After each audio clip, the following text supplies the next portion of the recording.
हुगली जिले में इंसानों द्वारा अंजाम दी जा रही आपराधिक घटनाओं के चलते जिले के नागरिक आतंक के साए में जीने को मजबूर है। वहीं दूसरी ओर जानवर भी अब इसमें कोई कसर नहीं छोड़ना चाहते। पिछले दिनों जिले के गोघाट इलाके में हाथियों के झुंड ने जमकर तांडव मचाया था। अभी इस घटना को बीते महज कुछ दिन भी नहीं हुए हैं कि अब लंगूरों ने उत्पात मचाना शुरू कर दिया है। जी हां, ताजा मामला है आरामबाग थाना इलाके के पुरसुरा गाँव का, जहाँ करीब 10 दर्जन से अधिक लंगूरों ने इस वक्त तांडव मचाया हुआ है, जिससे करीब हजारों परिवार प्रभावित हुए हैं। না এরকম কোনো খবর এই মুহূর্তে আমাদের কাছে নেই। এরকম একটা খবর 5-7 মাস আগে আমরা জেনেছিলাম। আমরা বন দপ্তরকেও খবর দিয়েছিলাম সেই বিষয়টা নিয়ে দেখভাল করবার জন্য। তো তারপর থেকে মানুষের কাছ থেকে এরকম কোনো অভিযোগ পাইনি। আপনারাই এই বললেন, এখন শুনলাম। আমরা খতিয়ে দেখি, যদি মনে হয় যে এরকম সমস্যা কিছু হচ্ছে তাহলে আমরা নিশ্চয়ই আবার বন দপ্তরকে বলবো এই বিষয়ে তার যে ব্যবস্থা নেওয়া সেটা নেওয়ার জন্য।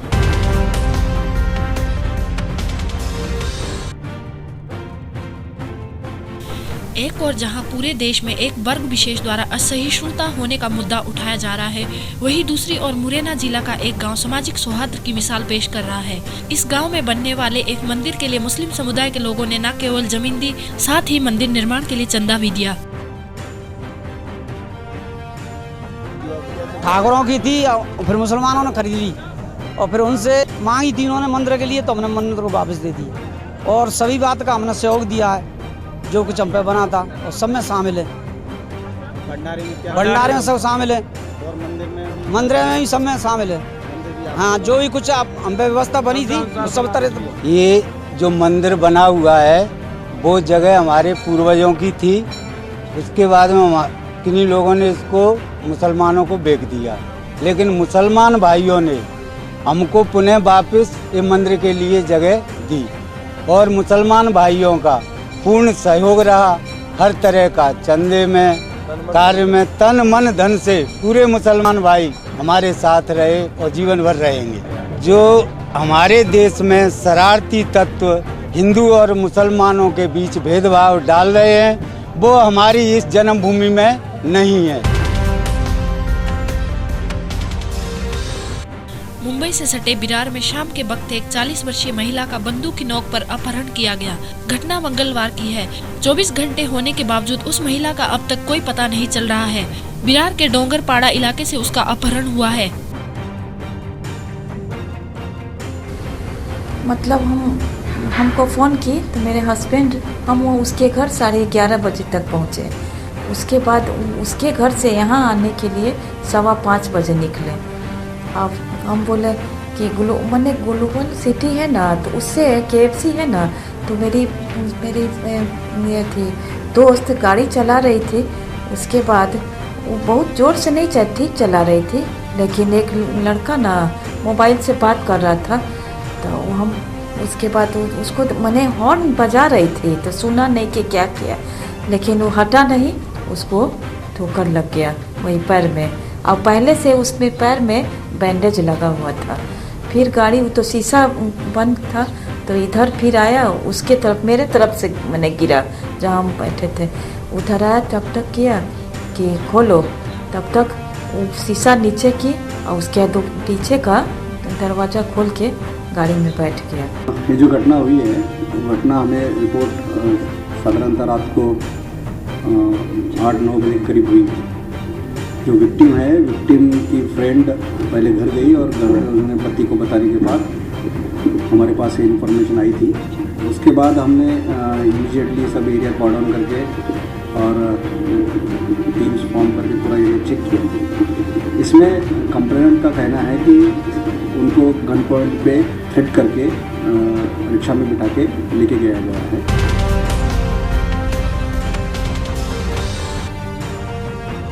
नागपुर जिले के नगरधन स्थित सूर्य लक्ष्मी कॉटन मिल द्वारा कारखाने से दुर्गंधि युक्त दूषित पानी नदी नालों में छोड़े जाने से 20 से ज्यादा लोगों की पेयजल पूर्ति योजना प्रभावित होकर मानव स्वास्थ्य पर प्रतिकूल असर होने के साथ लोगों में बीमारियां बढ़ रही हैं। वहीं किसानों के मवेशियों से खेती पर भी बुरा असर हो रहा है, जिससे परेशान होकर गाँव वालों ने शिवसेना कैलाश बरवटे के नेतृत्व में कंपनी के खिलाफ आंदोलन करने की चेतावनी दी है। इसमें जो सूर्य लक्ष्मी कॉटन मिल में से जो पानी आता है, जो पानी के जो केमिकल मिश्रित इसका जो ढांचा बनता है, वो इसके जो पानी का जो इनका जो स्टॉक रहता है उस समय में इनको बार बार अपन ने कंप्लीट करने के बाद में भी ग्राम पंचायत के 13-14 ग्राम पंचायत के उनके निवेदन देने के बाद में भी ये कंपनी वालों ने जब कैनल को पानी छूटता है, जब ये कुछ होता है तो वो नदी नाले को पानी छोड़ देते हैं। बाकी कैसा क्या है कि यहाँ का जो है, यहाँ के जानवर है, यहाँ के इंसान है, जैसे ग्राम पंचायत के जो वाटर सप्लाई का यहाँ पे जो काम होता है, जैसा इनका पानी जो सब किसानों को और सब गाँव करे वाले को सबको पानी पीने को मिलता है, उससे पूरे लोगों पर बुरा असर हो रहा है। 2003 पासून माझ्या सर्वेजण्या माध्यमातून मी अर्ज सूर्यलक्ष्मीले बारंबार देत आलो आणि सूर्यलक्ष्मीले बारंबार अर्ज देत आलो असून सुद्धा ह्या नदीवर बरेच लोक पाणी पितात, पाणी ढोरं पितात, काही वापर पाण्याचा करतात। काही 2003 मध्ये ढोरं मेले ह्या नदीवर, गाई म्हशी मेल्या। तेव्हा आम्ही ना बऱ्याच लोकांना गावकऱ्यांना अर्ज देऊन नाही त्या सूर्यलक्ष्मीले आम्ही कंप्लीट केली होती।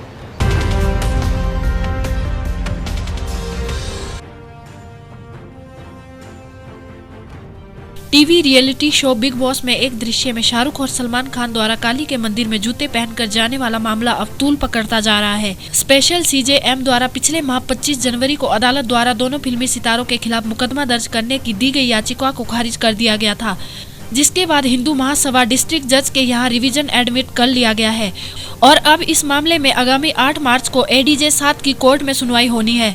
इस मामले में हमारा सीजीएम साहब ने इसमें हमारा खारिज कर दिया था मामला 25 तारीख को, जो हमने डिस्ट्रिक्ट जज के यहाँ डाला है। इसमें हमारा उन्होंने रिवीजन एडमिट कर लिया। क्या था पूरा मामला? पूरा मामला यह था कि बॉस इसमें एक बिग बॉस एक शो आता है जिसमें सलमान खान होस्ट करते हैं। उसमें शाहरुख खान को बुलाया गया था फिल्म दिल वाले के फिल्म को उसका वो करने के लिए, प्रमोशन शूट करने के लिए। तो इन्होंने काली माता के मंदिर का सेट दिखाया और करण अर्जुन का कोई पुराना कोई सीन इन्होंने फिलवाया। उस सीन में इन्होंने स्पेशल इफेक्ट हो चाहे क्या कहते हैं सेट हो मंदिर का कुछ भी हो, लेकिन उन्होंने उसमें लोगों को जो दिखा उसमें जूते पहनते हुए दिखे, वो दोनों सेट पर बात कर रहे हैं यहाँ पर। और जबकि ये पता है कि सबको कि मस्जिद मंदिर गुरुद्वारा कहीं भी जूते पहन के नहीं जा रहे।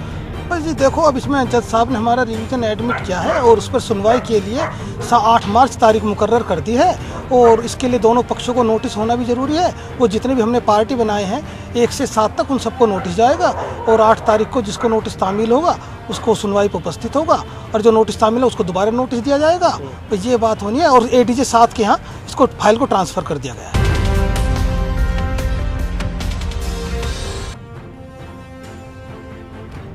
सांगली मिरज कुपवाड़ महानगर पालिका में जनहित के काम से ज्यादा राजनीति की जाती है। सत्ताधारी पार्टी की ओर से भ्रष्टाचार किए जाने का आरोप करते हुए महाराष्ट्र नव निर्माण सेना ने महानगर पालिका बर्खास्त कर प्रशासक नियुक्त करने की मांग करते हुए 2 दिन का धरना आंदोलन शुरू किया है। मनुष्य की तरफ से किया है। हमारी मांगनी है ये महापालिका बर्खास्त करा के यहाँ पे IAS दर्जा का अधिकारी नियुक्त होना चाहिए। इसीलिए हम लोगों ने आज यहाँ पे ठिया आंदोलन किया है और ये आंदोलन आज और कल 2 दिन रहेगा।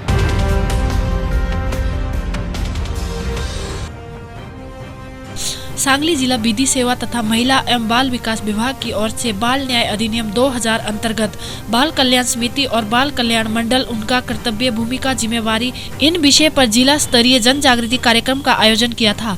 इस कार्यक्रम में जिला महिला बाल कल्याण अधिकारी EM बर्देकर, जिला सेशन जज SP तावड़े, जिला अधिकारी शेखर गेवकर, जिला पुलिस अधिकारी सुनील फुलारी और NGO शामिल हुए। आतमध्ये आहे किंवा 16 वर्षाचा आतला आहे ते कळत नाही आणि मग त्या दृष्टीने सगळा तपास सुरू होतो आणि मग 4-5व्या दिवशी असं कळतं की त्याचा कोणतरी आणून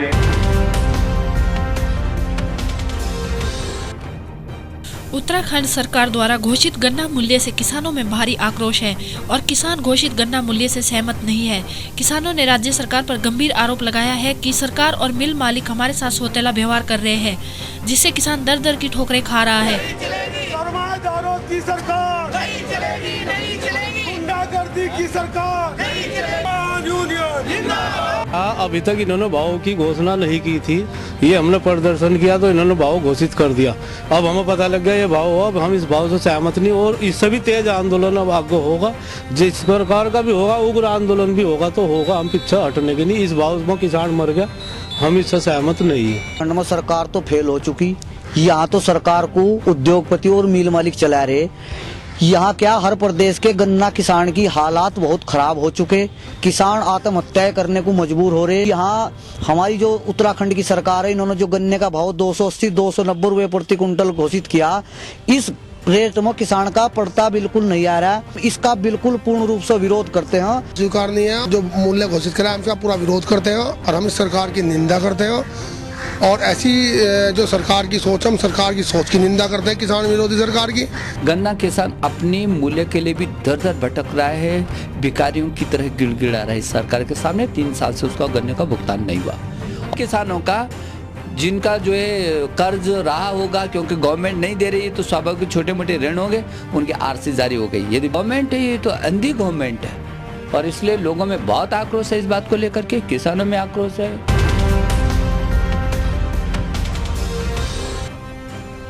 मेरठ के थाना कोतवाली क्षेत्र के स्वामीपाड़ा इलाके में एक प्रेमी युगल को एक घर में मिलना उस वक्त भारी पड़ गया जब आस पड़ोस के लोगों ने उन्हें पकड़ लिया और दोनों की जमकर पिटाई भी कर डाली। यही कुछ लोगों ने युवती के साथ मारपीट और अभद्रता करते हुए बाकायदा इसकी मोबाइल फुटेज भी बनाई। बाद में मौके पर पहुंची पुलिस युवक और युवती को थाने ले गई।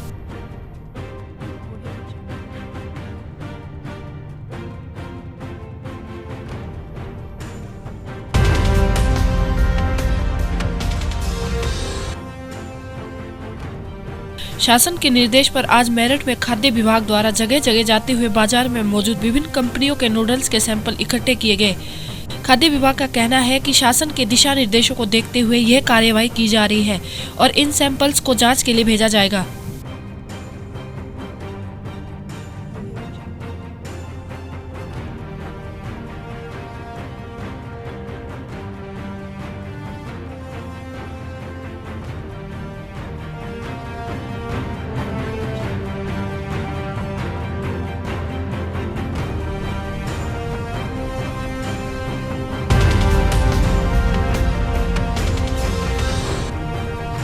मेरठ टोल प्लाजा आए दिन गुंडागर्दी का अड्डा बनता जा रहा है। कभी टोल कर्मी किसी को पीटते हैं तो कभी कोई टोल कर्मियों की पिटाई कर डालता है। टोल के पैसे मांगना टोल कर्मियों को महंगा पड़ गया और टोल के कर्मचारियों को जमीन पे गिरा गिरा कर पीटा गया। लगभग पिछले 6 महीने में ही कई दर्जन मारपीट की घटनाएं हो चुकी है।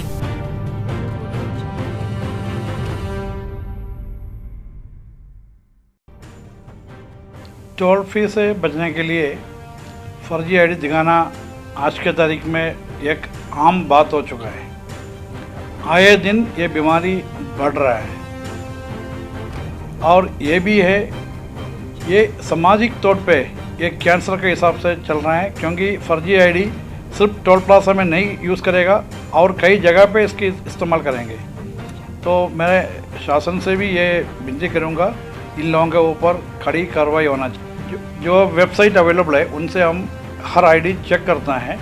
जब हम कंफर्म करते हैं आईडी फर्जी हैं तब उनसे पैसा मांग रहा है। लेकिन ये बहुत अनफॉर्चुनेट, काफ़ी दुख की बात है कि फर्जी साबित होने के बावजूद भी लोग बदमाशी और गुंडागर्दी में उतर आते हैं। खंडवा में इन दिनों यातायात पुलिस द्वारा बगैर नंबर के वाहन और हेलमेट नहीं पहनने वालों के खिलाफ विशेष अभियान चला रखा है, जिसके चलते यातायात नियमों का उल्लंघन करने वाले वाहन चालकों और यातायात पुलिस के बीच आए दिन विवाद होने लगा है। ऐसा ही वाकया शहर के मुख्य बाजार में केवल डाम चौराहे पर हुआ, जब बिना नंबर की मोटरसाइकिल को यातायात पुलिस ने रोकना चाहा तो युवक ने वश निकलने की भरसक कोशिश की। किसी तरह पुलिस ने उसे पकड़ा और उसके वाहन की चाबी निकालना चाहा तो युवक ने विवाद करना शुरू कर दिया।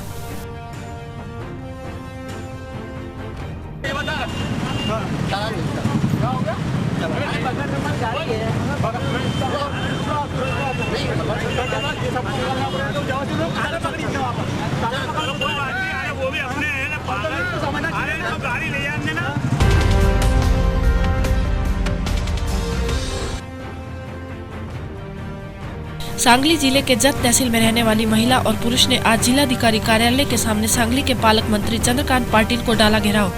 इस बीच एक महिला ने एक छोटे बच्चे को पालक मंत्री के पैरों में रख दिया।